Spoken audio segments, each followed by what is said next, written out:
Oi pessoal, hoje eu vim aqui para poder explicar um pouco para vocês sobre a segunda semana do PET, do terceiro ano. A matéria é sobre termoquímica, é uma revisão também da matéria do ano passado. Termoquímica, ela estuda a quantidade de energia envolvida nas reações químicas. Toda reação química, ela ocorre por absorção ou liberação de energia. Então, existem reações que vão ocorrer com liberação de energia e outras com absorção. Um exemplo é a combustão da vela. Quando a gente liga a vela, essa vela ela fornece, energia, ou seja, ela libera energia. Então, a gente vai estudar essa liberação através da termoquímica. Para isso, a gente precisa entender o que é calor. Calor é uma energia térmica, é diferente de temperatura.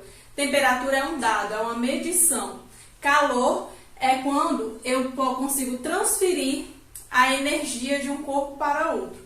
Um exemplo, sempre o calor ele vai do lado mais quente para o lado mais frio. Por quê? Porque quando dois objetos estão juntos, quando ocorre uma reação química, a tendência é que haja equilíbrio térmico.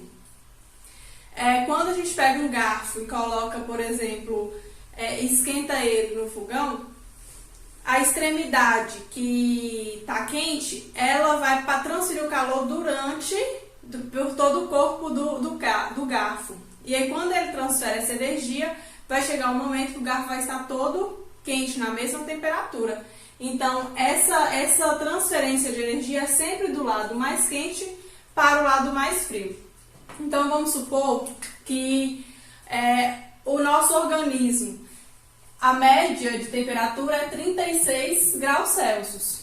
Quando o ambiente ele está numa temperatura inferior a isso aqui, um exemplo, quando chega a 20 graus, nós começamos a transferir calor do nosso organismo para o meio externo. Quando a gente transfere energia, porque o nosso corpo está numa temperatura superior, a gente começa a perder calor.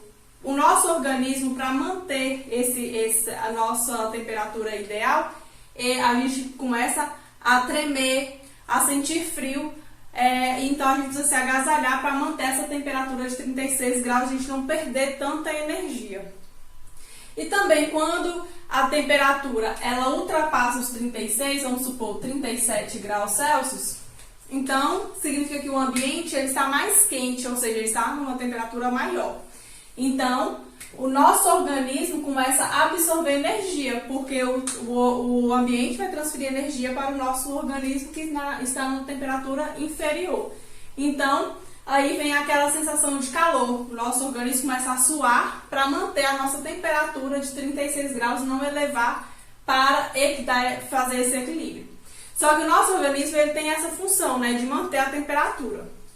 Já em reações químicas, não. A tendência é que haja o equilíbrio. Então, vamos supor que eu tenho um objeto a 600 graus e outro a 300 graus Celsius.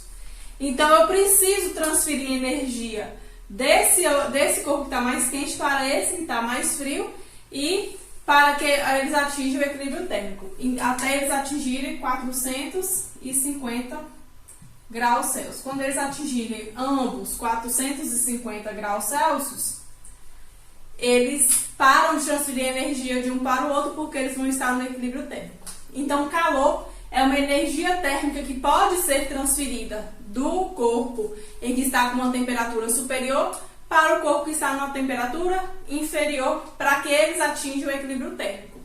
Esse calor, nós vamos ver que existem reações que conseguem transferir, outras reações que têm tendência de absorver essa energia.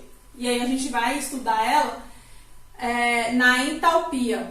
A entalpia é justamente essa quantidade de energia que aquela reação ela pode transferir. Ela é dada pela letrinha H.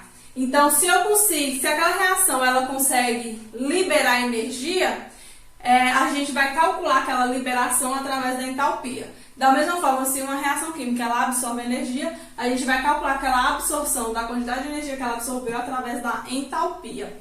E aí, esses dados de entalpia eles são tabelados. A gente já tem uma tabela com vários dados de entalpia para várias reações químicas. O que a gente realmente calcula aqui é variação de entalpia. É justamente essa quantidade de energia que foi absorvida ou liberada durante a reação química.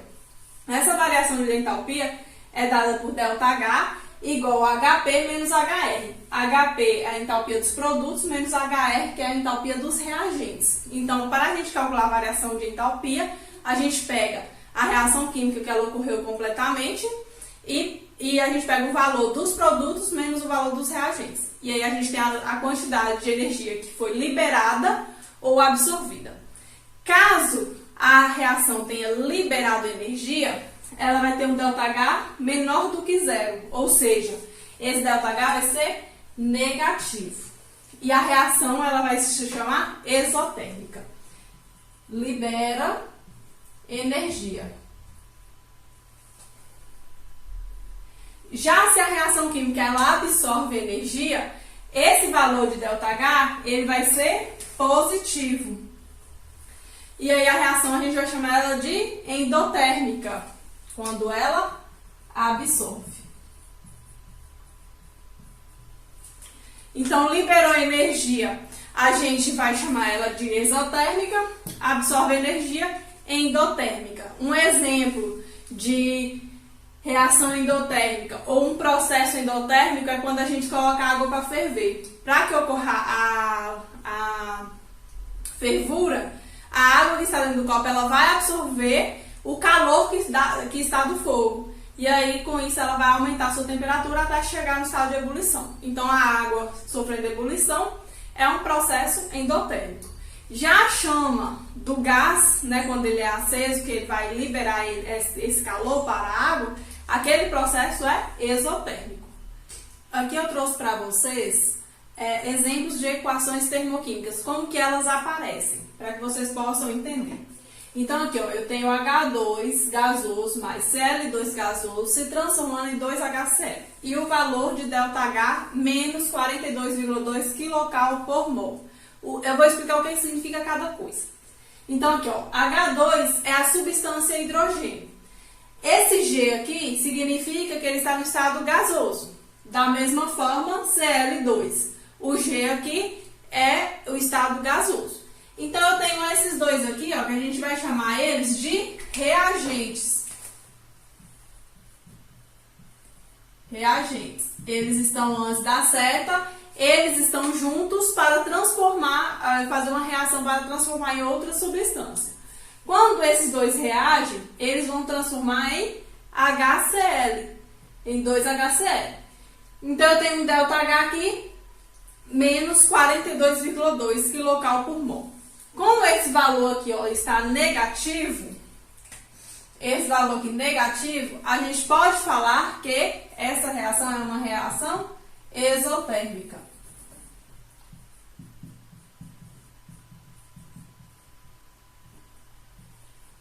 Então, essa reação ela é uma reação exotérmica, porque ela está liberando calor. O ΔH dela é negativo. Só voltando aqui, ó, depois da seta nós temos os produtos.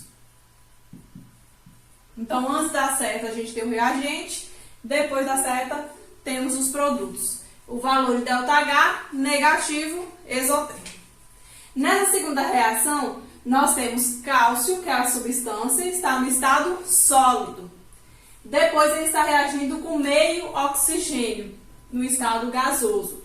E vai se transformar em óxido de cálcio, CaO, no estado sólido. Então, aqui nós temos esses dois aqui que são reagentes. Esse daqui que é o produto.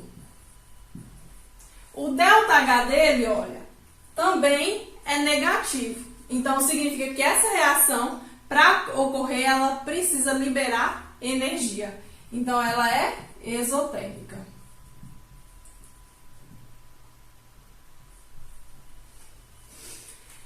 E na terceira reação, nós temos carbono no estado de grafite se transformando em carbono no estado diamante. Então, a gente tem grafite se transformando em diamante. Esse valor de ΔH, só voltando, aqui a gente tem os reagentes e aqui a gente tem o produto. O valor de ΔH, ele está positivo. Então, se ele é positivo, significa que a reação ela está absorvendo energia. Então, ela é endotérmica.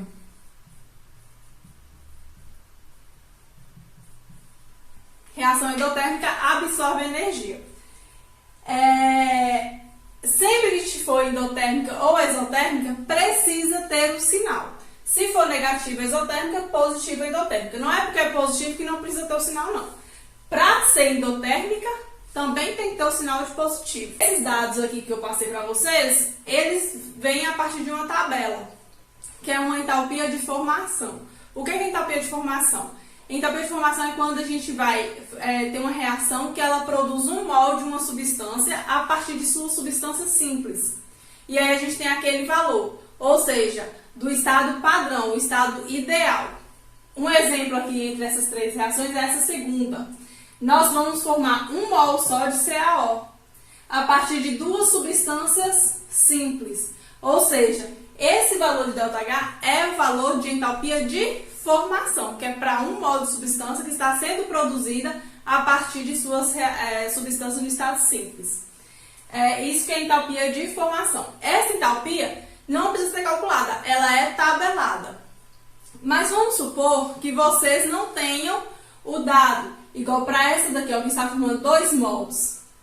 Não é entalpia de formação, essa aqui você precisa calcular. E aí, para fazer o cálculo, a gente pega a entalpia de formação e faz o cálculo. Pega os produtos menos o valor dos reagentes e aí a gente tem o cálculo para aquela reação. Que a gente já viu essa fórmula antes. Eu vou passar de novo para vocês, para ficar bem claro como que a gente calcula essa entalpia da reação, que é diferente de entalpia de formação. Então, a diferença de entalpia de formação para entalpia de reação é que a entalpia de formação, os dados são tabelados, eles já são fornecidos a vocês. Basta que vocês peguem aqueles dados e utilizem para achar a entalpia de reação. A entalpia da reação vai ser a entalpia dos produtos menos a entalpia dos reagentes, que é o estado final menos o estado inicial. Como a gente vai ter os dados tabelados, então nós vamos pegar a soma dos produtos, do valor dos produtos, menos a soma do valor dos reagentes. Uma outra forma também da gente calcular entalpia é através da energia de ligação. A energia de ligação é a energia necessária para quebrar uma ligação química ou também para fazer a ligação química. Então, o que a gente vai ver? Que quando a gente rompe a ligação, quando há a quebra da ligação, esse valor ele vai ser positivo. Por quê? Porque o rompimento ele faz com que a reação ela absorva energia. Absorvendo energia, esse valor vai ser positivo. Já quando a formação da ligação, esse valor vai ser negativo, porque para formar a substância ela precisa liberar energia para que seus átomos se juntem. Então, um exemplo aqui é nessa reação. H2 gasoso mais meio O2 gasoso transformando em água gasosa. Aqui nós temos os reagentes antes da seta e o produto que é a água. Para formar a água, a gente precisa quebrar a ligação de hidrogênio e a ligação de oxigênio, para que essas ligações elas se formem de outra maneira aqui formando a água. Então, no rompimento dessas ligações, nós vamos ter um valor. Esses valores também já são tabelados, vão ser sempre fornecidos a vocês. Então, um exemplo aqui, ó. A ligação H, o valor dela é 436 kJ para ser quebrada. Já do oxigênio, O é 468,6 kJ. O que acontece? Aqui nós só temos meio oxigênio. Então, significa que a gente vai multiplicar isso aqui por meio para a gente achar o valor referente a apenas meio oxigênio. Já na formação da água, nós temos aqui a molécula de água. Uma ligação com hidrogênio, outra ligação com hidrogênio. São duas ligações. Então, cada ligação vale 463,5. Então, a gente multiplica por 2 para achar o valor das duas. Nesse caso aqui, como as ligações estão sendo formadas, aqui vai ser liberado energia. Ao fazer o cálculo, a fórmula vai ser variação de entalpia é igual ao somatório dos reagentes menos o somatório dos produtos. Por quê? Porque aqui, ó, nós temos a energia sendo liberada no sinal negativo. Então, a gente vai ter o valor aqui dividindo aqui por 2 e somando aqui 470,3. E aqui multiplicando, nós vamos ter 927. 670,3 menos 927, nós vamos ter que a entalpia de formação da água é menos 256,7. Esse valor aqui, por ser negativo, nós vamos ter uma reação exotérmica. Uma reação exotérmica. Então, o que vocês vão ficar atentos na energia da ligação é que no rompimento vai ser sempre os valores positivos e na formação vai ser o valor negativo. Porque aqui, ó, vai estar, para poder formar a ligação, a substância ela vai liberar energia. Outra coisa é ficar atento aos índices aqui na frente, porque vocês vão precisar multiplicar de acordo com o valor que está lá. Então, se aqui eu só tenho um hidrogênio, HH, eu não preciso fazer nada. Só que aqui eu tinha meio oxigênio, eu multipliquei por meio para achar esse valor referente a apenas meio O2. Se tivesse 2 oxigênios, eu teria que multiplicar por 2 para poder achar esse valor referente a 2. E assim por diante. Agora nós chegamos aqui na última parte sobre termoquímica, que é a lei de Hess, que é uma outra forma de a gente calcular a entalpia. Só que lei de Hess, ela fala sobre aquelas reações que a gente não consegue medir a entalpia. Então, por exemplo, essa daqui, ó. É impossível medir a entalpia dessa reação porque a reação ela não consegue ser interrompida na formação de CO. Ela vai sempre se prolongar para a formação de CO2. Então, essa reação a gente não consegue medir a sua entalpia.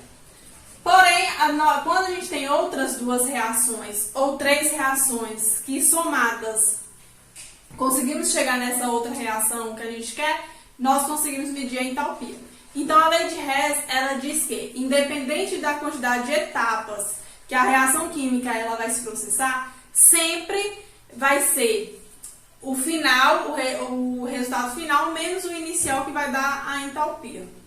Então, vamos analisar aqui essas 2 reações para a gente chegar nessa aqui e achar o valor desse ΔH. Nós temos carbono grafite nessa primeira reação. Só que a quantidade aqui, ó, que eu quero é 2. Só que aqui eu só tenho 1. Então, eu vou multiplicar essa reação toda por 2 para a gente poder ter 2 carbonos grafite no final.